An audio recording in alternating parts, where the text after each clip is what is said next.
Hi everyone. In this video, we are going to see about some of the applications of the stack. First one is infix to postfix stack. So this type of stack is used to convert infix expressions to postfix expressions. So what is an infix expression? It is nothing but the operator will be coming in between operands. Then what is postfix expression? So postfix expression is nothing but the operator will be coming after both the operands. So the stack will be used in order to convert the infix to postfix expression. And how this is done, we will see in the upcoming videos. The next one is expression evaluation stack. So how we can evaluate the postfix expression? Actually, evaluation can be done using the stack only for postfix expression. Suppose if you want to evaluate infix expression or prefix expression, you are going to convert that into postfix and then evaluate actually, and everything can be done using the stack. So here, this also, the expression evaluation also we will see in the upcoming videos. Recursion stack. So this stack is used to keep track of function calls in a computer program and to return control to the correct function when a function returns. We can see how the control is going to be from one function to the other function, etc. Let us see two examples here. In one example, I'll just show different functions being involved. In another example, I'll show a recursive call. So first example, F1 is function and F2 is another function. So here in this code, we can see like F2 is being called from F1 function. So how the execution is going to be, it will start with function definition of F1. It will go to second line. It will come to third line. Then F2 is going to be called. So what will happen in the system when F2 is being called? That is, control should be going to the F2 and the code in F2 is supposed to be executed.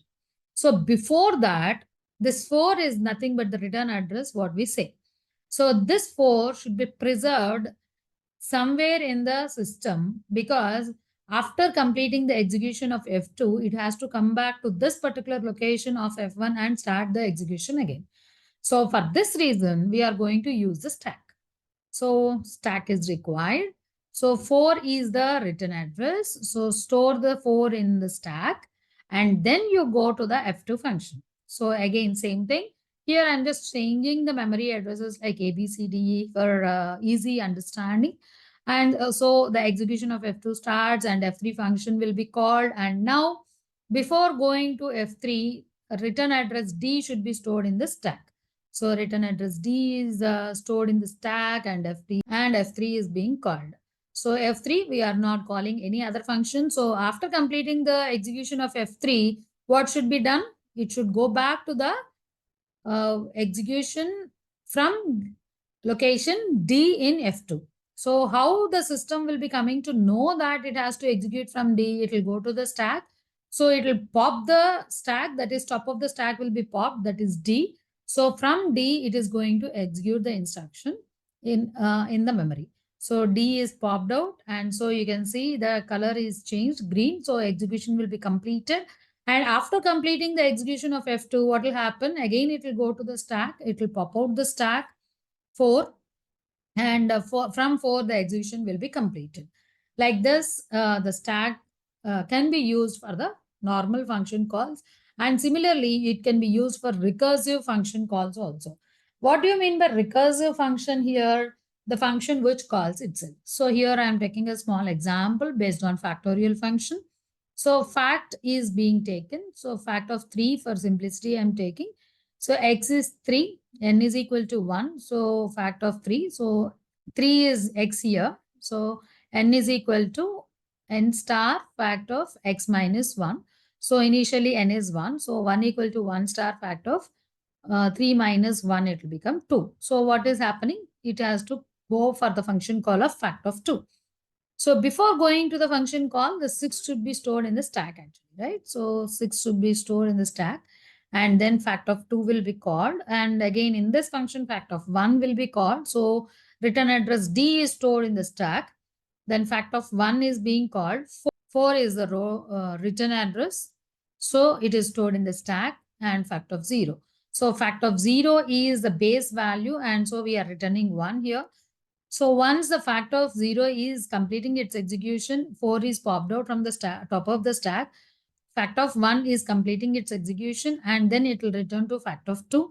So top of the stack D is being popped out, and the completion of fact of 2 is done. And then 6 is popped out, and then fact of 3, that is complete function, is going to be executed, and the value is going to be returned actually. So this is how the stack can be used in the recursion stack or function calls in order to store the return addresses. So the next one is memory management stack. That is, this type of stack is used to store the values of the program counter and the values of the registers in the computer program, allowing the program to return to the previous state when a function returns. So this is something like as before in the function calls we are discussing actually. So the same way it is going to be. Then balanced parenthesis stack. Balanced parenthesis means like if you are having any expression using parenthesis, how the parentheses are being balanced, whether the number of open parentheses and closed parentheses are equal or not, we can verify using the stack operation.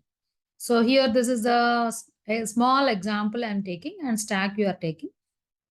So first what you are doing, A plus open parenthesis is coming. When open parenthesis is coming, you push that into the stack. So then B minus C, then closed parenthesis. When closed parenthesis is coming, you have to pop out the stack actually. So when that's why I'm showing it as green, and when you pop out, this is equal parenthesis, right? So both balancing actually. So green it shows. Then division operation D, and then closed parenthesis.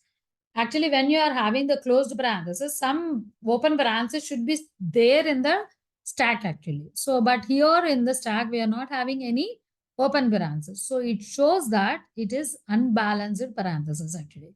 So no open parenthesis in the stack to pop. So set of parentheses are not balanced. In this fashion, you can see how the stack can be used to verify whether the parentheses are balanced or not. Okay, these are very few applications I have showed you in related to the stack. We are having many more actually. Thank you.